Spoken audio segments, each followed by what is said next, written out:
setiap kali saya diundang di jaringan sekolah Muhammadiyah dengan tema akal sehat, sebetulnya saya hanya mengucapkan ulang apa yang dimaksudkan oleh pendiri Muhammadiyah, yaitu Bro Ahmad Dahlan. Pada waktu itu dia bro karena umurnya di bawah 40 tahun. Lalu jadi Kiai Haji Ahmad Dahlan. Mengapa? Sebab Pak Ahmad Dahlan lah yang pertama kali berinvestasi di bidang pendidikan dan menjadi dasar dari kemerdekaan Indonesia. Anda bayangkan bahwa Muhammadiyah lahir mendahului kelahiran Republik Indonesia. Hampir 50 tahun sebelumnya Muhammadiyah sudah memerdekakan akal sehat bangsa ini. Anda bayangkan kalau misalnya Kiai Ahmad Dahlan memilih mendirikan partai politik dan bukan pendidikan Muhammadiyah. Bayangkan kalau Pak Ahmad Dahlan memilih menjadi caleg dan tidak memilih menjadi gubernur.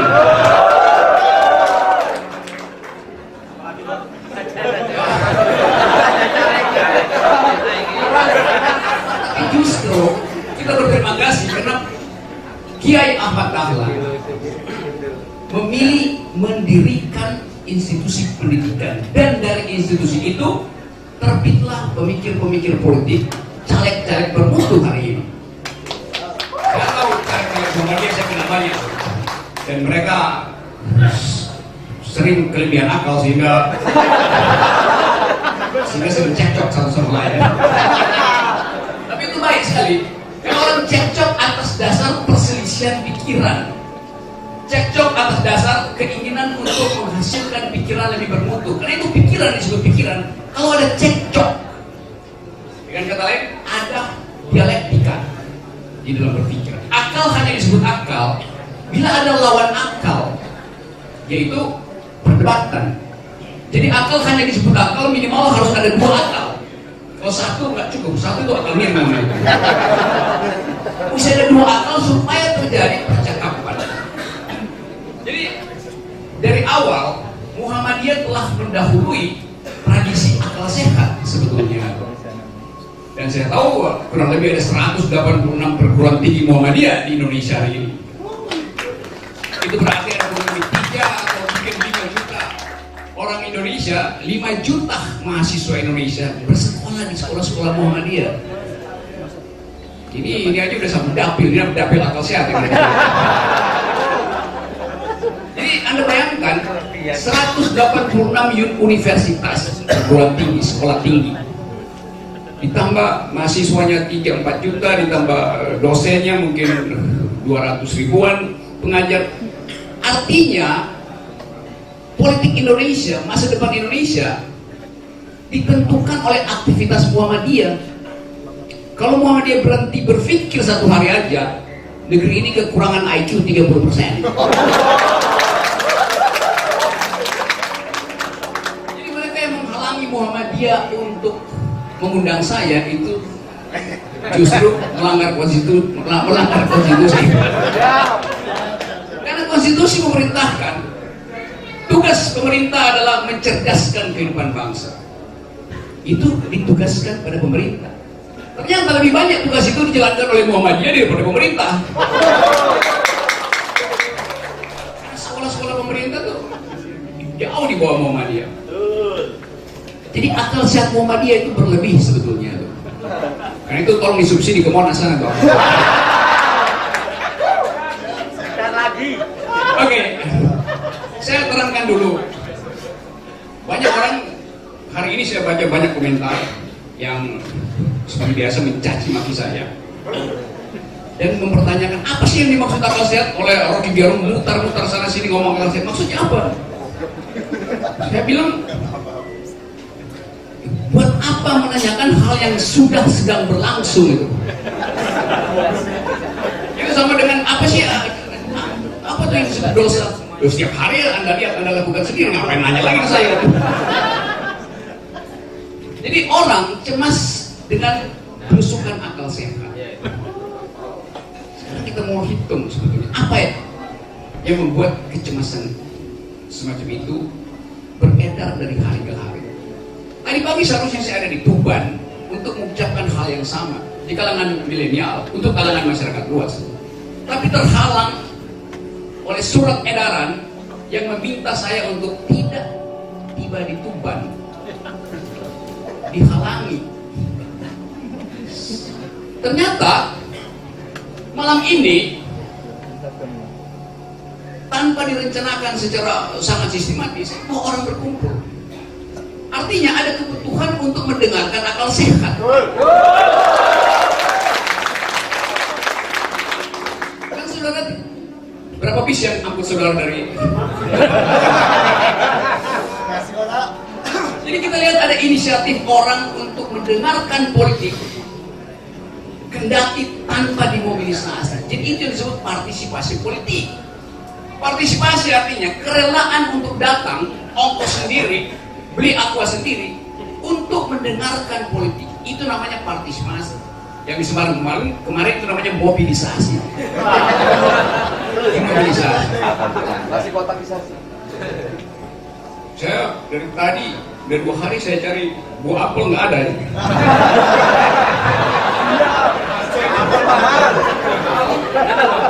Makanya diborong ke Semarang buah apel itu.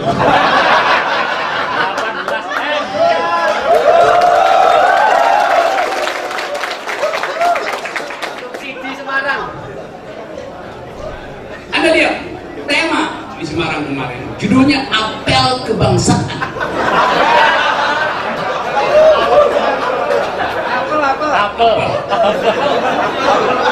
Jadi cara memilih judul, bayangkan ini membangun akal sehat menuju Indonesia berkemajuan. Di sini malam ini, kemarin apel kebangsaan, mengerikan temanya. Apel artinya waspada terhadap musuh. Apel artinya siap siaga menjaga teritori, itu kerjaan tentara.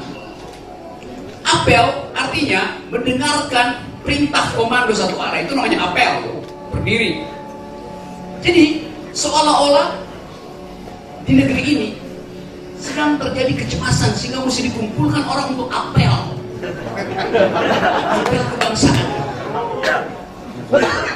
Demokrasi itu dimaksudkan untuk bercakap-cakap, bukan apel. Apel nggak ada percakapan, hanya dengar satu suara, siapa kita? Kita siapa?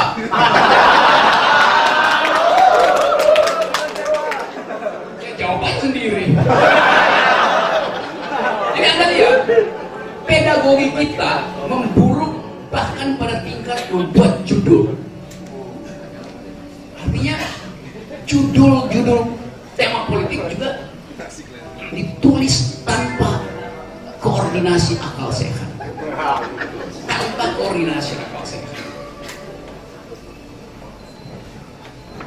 Beberapa hari lalu saya ada di waktu dikejar-kejar, saya lompat ke ambulans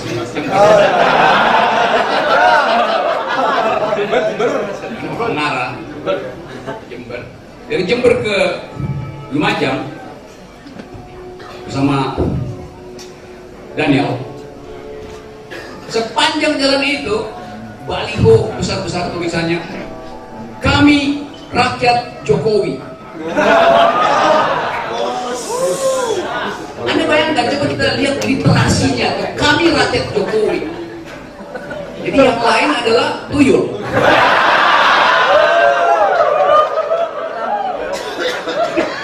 Jadi cara memilih judul memperlihatkan bahwa ada kecemasan politik. Mungkin seharusnya kami pemilih Jokowi, kami simpatisan Jokowi, bahkan kami fanatik Jokowi. Tapi jangan disebut kami rakyat Jokowi, karena rakyat itu lebih panjang usianya daripada usia politik Jokowi.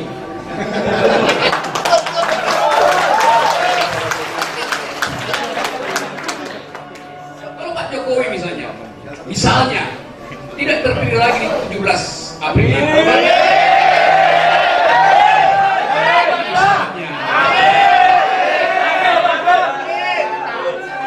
Misalnya dia tidak terpilih lagi, itu berarti yang pasang baliho itu juga berhenti jadi rakyat.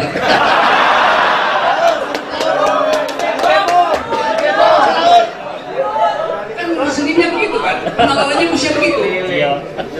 Jadi kita lihat Bahkan dalam tema-tema kecil, tema-tema sederhana, terlihat bahwa negeri ini diurus tanpa akal.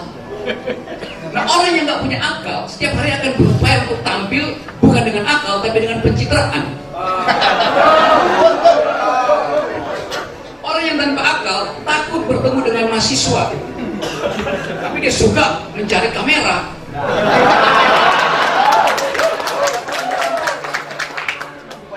Itu dipamerkanlah keinginan untuk menghasilkan Indonesia yang masuk industri 4.0, kesehatan akan diupayakan, stunting harus diturunkan 10%. Itu semua adalah politik harapan. Yang bila kita analisis, kita bertanya, kalau sebesar itu ambisi politik petahana, itu artinya ekonomi harus tumbuh 8-9%. Baru masuk akal keterangan itu. Nah sekarang 5%, bagaimana kita dicapai? Kan bualannya itu kan bisa kita urus dengan, bisa kita usut dengan akal pikiran. Nggak mungkin sampai sekarang aja cuma 5%, tapi berharap ke depan bahwa akan mampu untuk menghasilkan industri 4.0. 0.0 aja nggak bisa. Karena itu soal sederhana. Modal sekarang minim, bagaimana mungkin bikin proyeksi besar? Itu soalnya kan. Jadi itu masalah kita hari ini, masalah utama bangsa ini, atau masalah utama presiden adalah dia nggak mengerti masalahnya.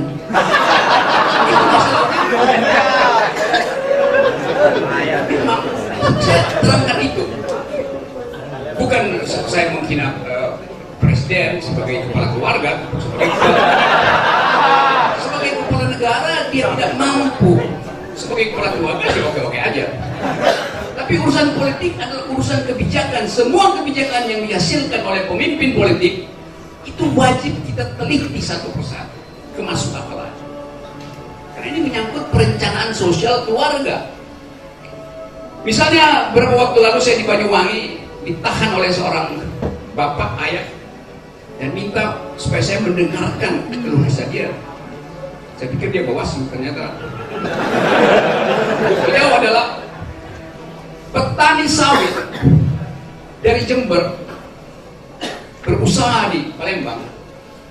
3 tahun lalu dia kirim kembali 3 putranya untuk sekolah di Jember. Karena pada waktu itu dibikin kalkulasi harga sawit Rp3.000 per kilogram. Dan dia percaya pada janji Presiden Jokowi untuk mempertahankan pertumbuhan ekonomi 7%. Jadi dengan asumsi 7%, dia tahu harga sawit akan meningkat.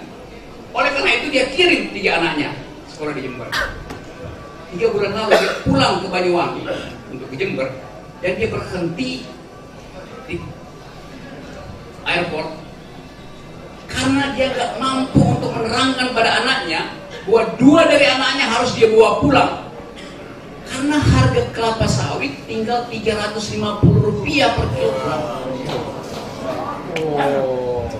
Jadi kita bayangkan dia harus menceritakan itu pada saya.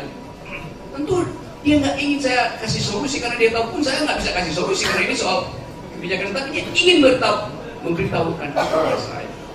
Dan saya berpikir bahwa kecemasan dia bukan sekedar ketika dia harus menerangkan pada 3 anaknya bahwa 2 harus dia bawa pulang.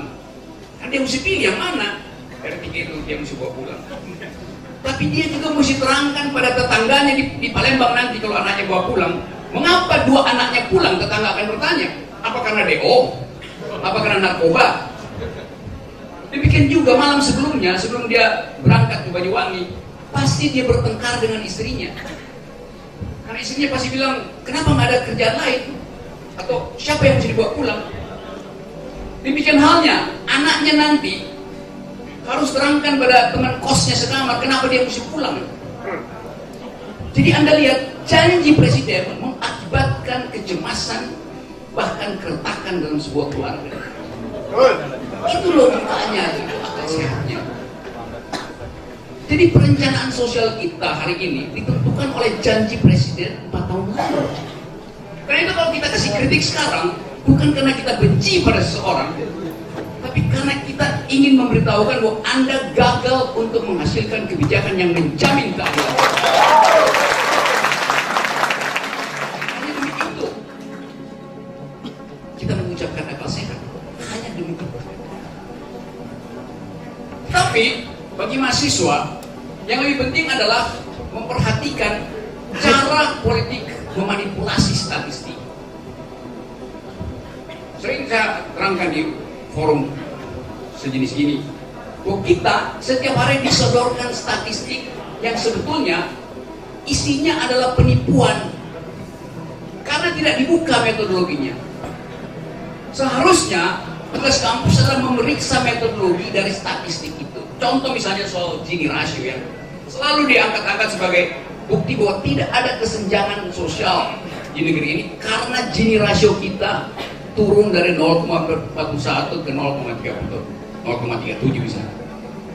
Kalau Gini rasionya 1 artinya kesenjangan maksimal. Kalau 0 artinya tidak ada kesenjangan. Oke. Tapi kita periksa apa artinya Gini ratio itu. Gini rasio itu menghitung expenditure, pengeluaran, bukan pendapatan. Jadi kalau saya, pengeluaran saya 10.000 per hari, karena saya cuma perlu makan buah. Karena tadi saya, kopi saya naik gunung, politik itu kopi sampingan aja sampai 17 April aja. Jadi saya hanya mengkonsumsi buah, karena saya ingin tetap six pack. Orang yang milih untuk nggak mau six pack, mau six man. Jadi saya hanya keluar 10.000 rupiah.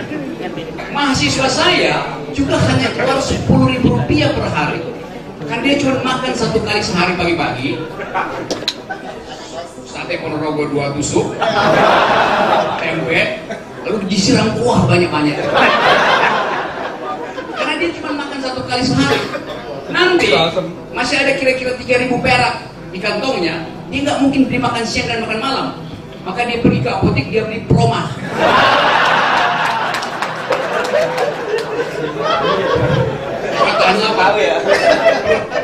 Jadi saya dan dia pengeluarannya sama, 10.000 rupiah.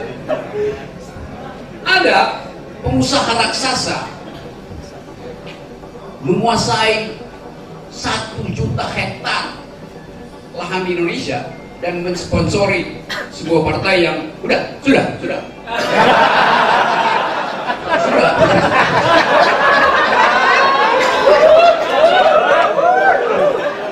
si pengusaha juga dia pengeluarannya cuma 10.000 rupiah per hari karena dokter bilang 10.000 itu cukup untuk beli vitamin. Jadi cukup vitamin aja karena banyak penyakit ya. Jadi saya, mahasiswa saya dan pengusaha sudah itu sama-sama kita mengeluarkan 10.000 rupiah per hari. Waktu petugas statistik datang, dia tanya, Pak Rocky pengeluaran berapa? 10.000? Saya nggak lipu kan. Mahasiswa saya juga bilang begitu, 10.000. Si pengusaha juga bilang 10.000. Waktu dibikin indeks, Gini rasionya 0.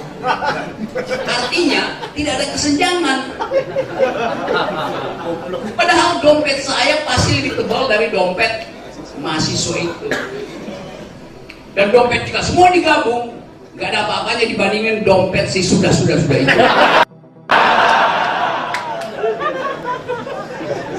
Itulah penipuan statistik. Memang benar, hitungannya memang tidak ada kesenjangan, tapi yang dihitung adalah expenditure. Bukan hasil akumulasi kapital, bukan penggelapan pajak, bukan kong kali kong dengan pejabat. Jadi itu problemnya. Tugas universitas adalah membongkar metodologi supaya emak-emak tahu bahwa sebetulnya itu tipu-tipuan. Sebab kalau disebut tidak ada kesenjangan, saya nggak percaya statistik pemerintah terhadap keadilan sosial. Saya lebih percaya bahasa tubuh emak-emak tentang keadilan sosial. Karena keadilan itu bukan ukuran kuantitatif. Keadilan itu bukan apa yang kita baca di statistik, tapi apa yang kita baca pada mata emak-emak yang cemas bahwa di dompetnya tidak cukup lagi uang untuk belanja 1 hari. Itu yang terjadi. Bangun pagi mama udah cemas, menghitung mampu nggak beli telur setengah kilo buat telur jeplok sekeluarga satu hari. Malam-malam sebelum tidur dia lihat lagi dompetnya, tersisa nggak uang jajan buat anaknya yang masih SD. Jadi dari mata mama, dari saling tatapan antar manusia, kita tahu apa artinya ketidakadilan. Bukan apa yang dipamerkan oleh Gini Rashid. Itu fungsi dari akal sehat. Jadi apa akal sehat itu? Akal sehat adalah kritik yang dihasilkan oleh batin yang terganggu.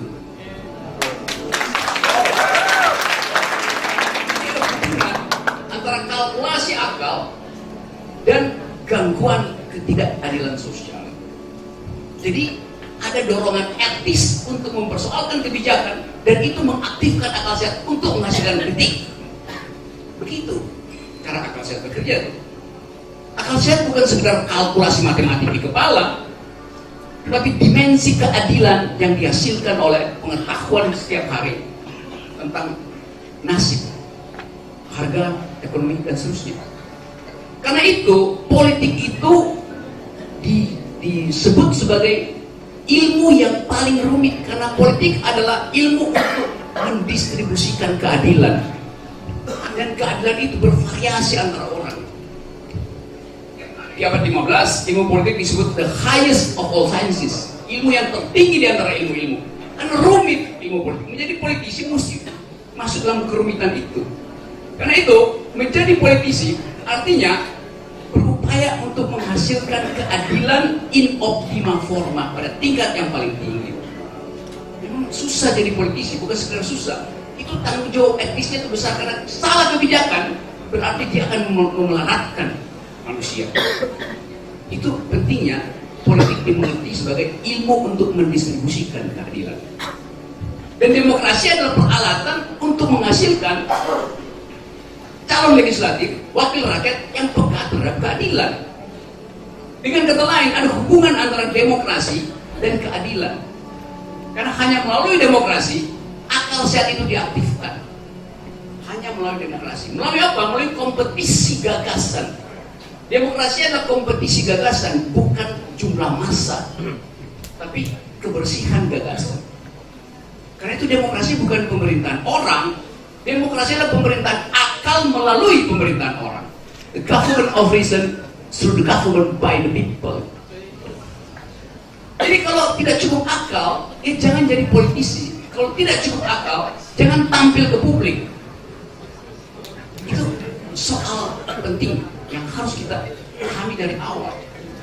Nah, sekali lagi, kita disihir oleh seseorang yang kekurangan akal tapi kelebihan ambisi.